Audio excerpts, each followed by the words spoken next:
Hi. Recently I've had a lot of new clients, and today I was getting ready to make a stuffed pepper meal crock pot that my client had showed me, and it really reminded me of a question a lot of my clients, or potential clients, ask me, which is, what do I need to buy before you come? And I always tell them, usually nothing, because, well, other than make sure you have boxes, it helps with sorting and getting things into categories so we can see what you have, and then have garbage bags for trash or for donations. I will gladly take blankets, pillows, sheets, old towels, and my son and my daughter and me will go to the SPCA and donate them. They take them, and the is going to stop this year. Anyway, I'm really into recycling and not just throwing things away that other people can use. So, garbage bags for that, garbage bags for, if you want to do Salvation Army or the military one, I forget what it's called, it's green something, where they come and they'll pick everything up for you.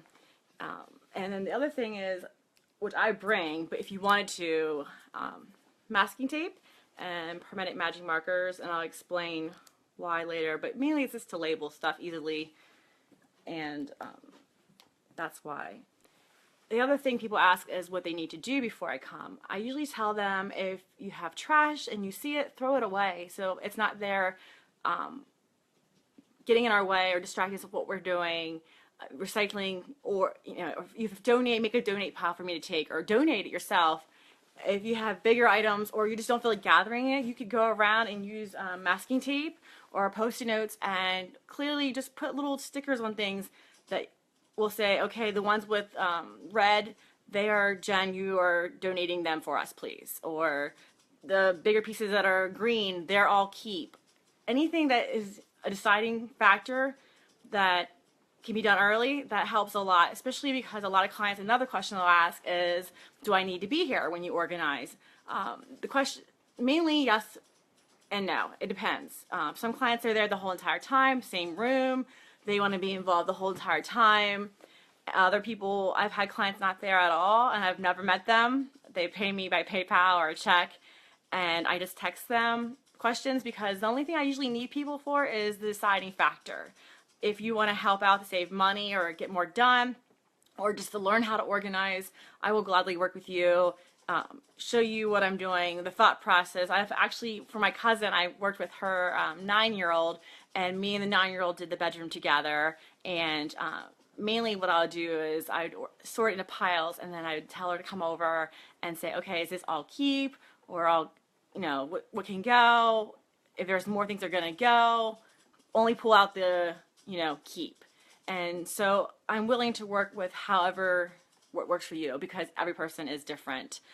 Um, and So mainly the deciding factors. If there's a lot of stuff that's like, hey, this is all keep, I just haven't had time to organize, then I really don't need you too much, other than to say, hey, you have it in this area, but could we maybe put it in this other room? I found more. Like, let's try to get everything of the same together.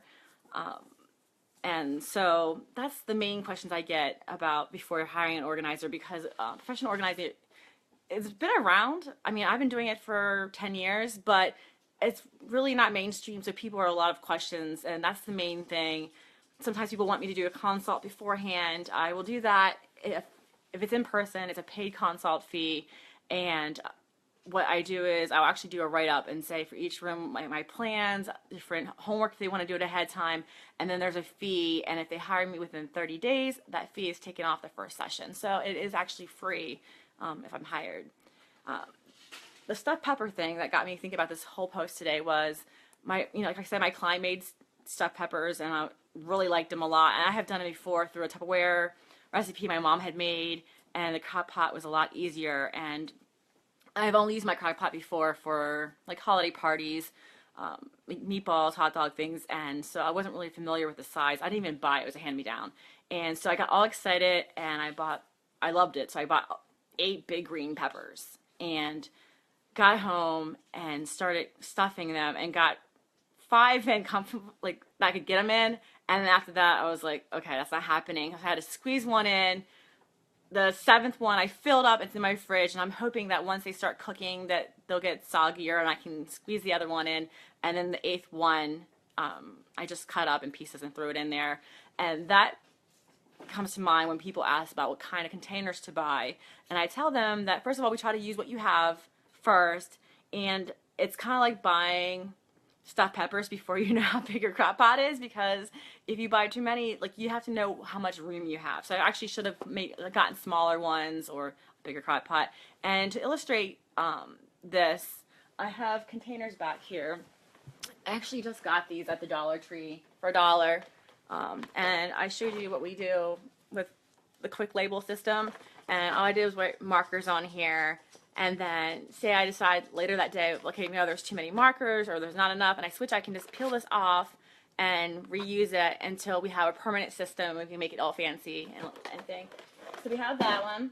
And then we have this tray right here. Again, $1 at the Dollar Tree. And then I have this one that's labeled computer software, which actually is my CDs, but I wanted to show you like an office setting. And pretend this area is a shelf. And where the picture starts is the next shelf. When you have tiny little containers like this, from here to here is all wasted space. So whenever I tell people, when we get containers, especially if they have a lot of stuff and they have nowhere to go with it or limited storage area, you want containers that are going to fit from here to here, or ones you can stack on top of each other. These, obviously, I can't stack. So I'm wasting all this space right here, especially if this was a closet and it was closed in. You want to get everything you can, like, to be out of sight. And now we have all this wasted space. Or say I wanted it this way and the shelf stops here, then it's falling down. Where if I was there and we decided what we need after we saw the amount that you had, then we could measure it and have the proper thing. Or say, hey, you know, we're going to need something that they're stackable, or some kind of shelving thing we can sit in there to maximize the space. A lot of times I tell people, I think I've said this before, when you buy containers before you know the space, oh, my phone's like, needs more storage. It's like buying water for a pool before you know what size pool you have. And let's see here. Oh, and then also with containers, if I knew a container that worked for everybody and it was like the most amazing thing, we wouldn't have this problem. People would just buy that container. That would be the shoe container, or this would be the container for school supplies, and we would have like kind of like Pampered Chef parties, and you'd go to those things and you'd go to their house and everybody would have the same container, because people have different stuff. They had different spaces. I know a lot of older homes like mine don't have closets. I don't have a coat closet. My kids don't have walk-in closets, a tiny little door-sized closet. So how we maximize our space in my house is a lot different than a house that's newer that has walk-in closets. The only thing I usually tell people they can buy ahead of time, and I usually use in a lot of my houses, are clear door shoe organizers. And I've used them for so many things, like makeshift baby centers, art supplies, makeup, hair things. They are one of the things that I do like a lot to use. And then it's out of sight. I've seen on Facebook cleaning, like all their Windex and things like that, paper towels. Let's see if I went over everything. That's pretty much it. I'm just trying to get people familiar with, if you are hiring an organizer, what to expect.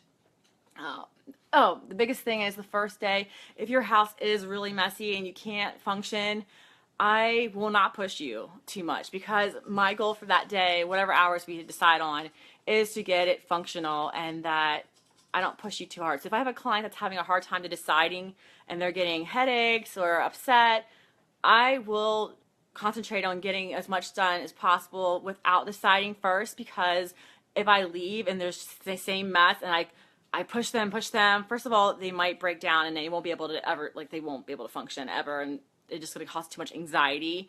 But then they have one little basket that's organized, and that's it, and the rest of their house is messy. So the biggest thing for me is, which I prefer the jobs that are like walk-in disasters, they're my fun ones.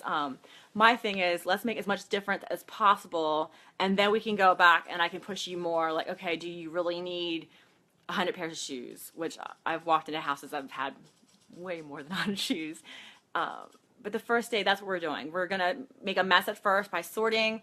I've had clients walk down in the middle of it and freak out, but I will make sure that I put everything away that I put out, and it's all zoned, and you can find everything. If I moved it, I know where it's at, and then we can go back and push you more. But I will not hyper focus on one little bin and like really get into somebody about, do you really need all these purses? Because the job is to get as much functional. If your purses are organized and then you are still eating, you know, in your bed because your kitchen table is covered, that doesn't really help your life. And my purpose is to make your life easier, organizing fun, and to make a difference. And also just to show you that it can be done in little steps and what's the biggest important things to do first.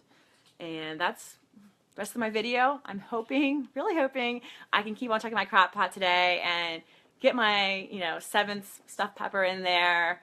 And I hope this helps you understand that hiring a, you know, a professional organizer, a little bit more of the process, and if you have any questions, and of course, getting to know your organizer is very important because I do get into everything, and I, not just organizing, I'm helping people change how they look at things, see things, how they live. And have a great day.